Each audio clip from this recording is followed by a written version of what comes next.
name's Tim Warren, and I play in a band called the Alternate Roots, and we are here in the van. This is our home away from home, if you will. We spend more time in the van than we do at the clubs. We spend more time in the van, possibly, than we do at home, if you added it up, which we never have. But here in the front, you have the driver's seat, and we try to keep the driver occupied with only the driving. But GPS is a pretty must-have these days. It takes all the brain work out of traveling, so much so that you forget to look up once in a while. And this thing is, this is one of two little jacks that we have here, which sort of become extremely important when you're on the road because it's a power source. So pretty much when we're driving, you can always count on something being plugged into this, and there's another one in the back. Computers, cell phones, this thing right here, which is what we plug our iPod into, which has somehow survived years. There's pieces falling off of it, and you have to sort of cock it just right to get it to play. But it goes into the radio station, so you can just play your iPod all the time. When we first bought the van, I was surprised that they put 4 cup holders in the front, because I thought that was a lot. And then I realized that these are the things that fill up the fastest. And cups are wasteful, and we try to, if we're gonna drink tea or coffee, we try to reuse cups as much as we can. This thing right here, check that Velcro off here, this is the receipt box.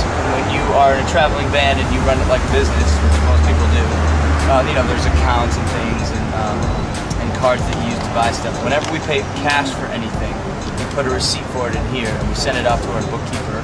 Shout out to our bookkeeper, Al, in Montana.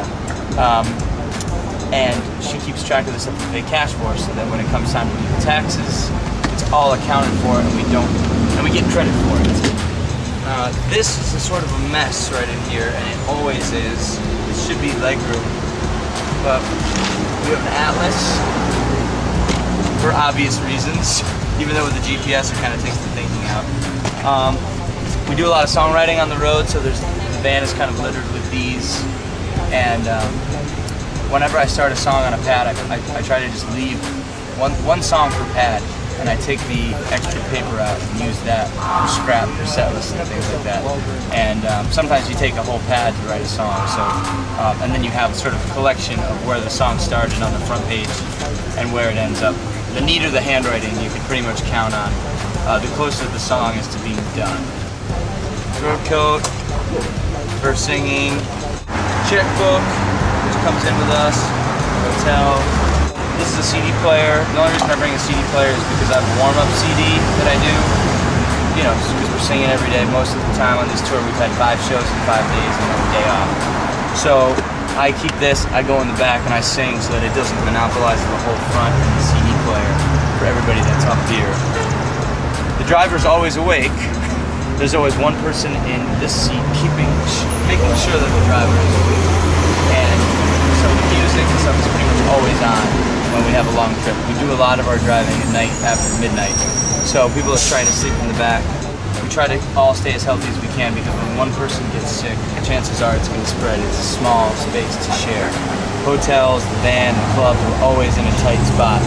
So we are constantly worried about one person getting sick, because when one person gets sick, it tends to spread. That's kind of how we live up here in the front. This is where most of the action happens. So that's the scoop on the front seat. Now we're gonna head to the rest of the van. It's not as big as we wish it was, but let's head back there right now. All right. This is the rest of the van. Right now we have a show coming up in about a half an hour. So normally the suitcases are all in the way back, but once we get to the club, if it's a small club, we just sort of unpack what we need here, and we kind of let the suitcases sprawl. People are constantly going back from the club to the van to get stuff. So right now it's a little bit unpacked, but most of the time you'll have, you know, this kind of chaos, but we try to keep it clean back here, because a lot of times people lay down and they kind of get their peace and their quiet back here if they want it. The further back you go in the van, the more of an individual situation it tends to be, which is a good thing. You still need your own space, no matter how small it is. That's one thing I've learned traveling in a van like this for a few years now, as we have done. And one misconception is that we sleep in the van and we never get hotels, but the fact is, we get a hotel every night. One thing I do want to show you, it's not safe, but it works. It works.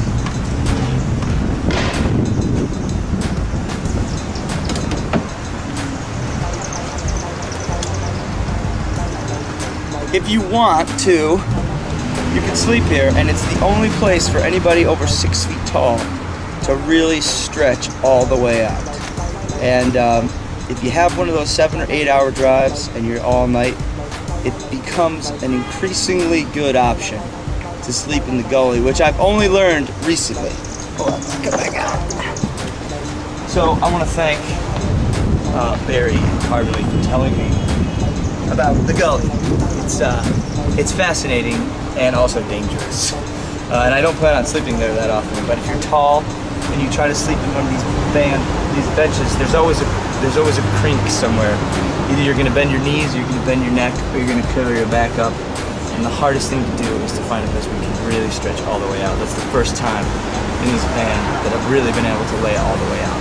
So that's a scoop there. Let's go to the back. This is the back of the van. Not much goes on here.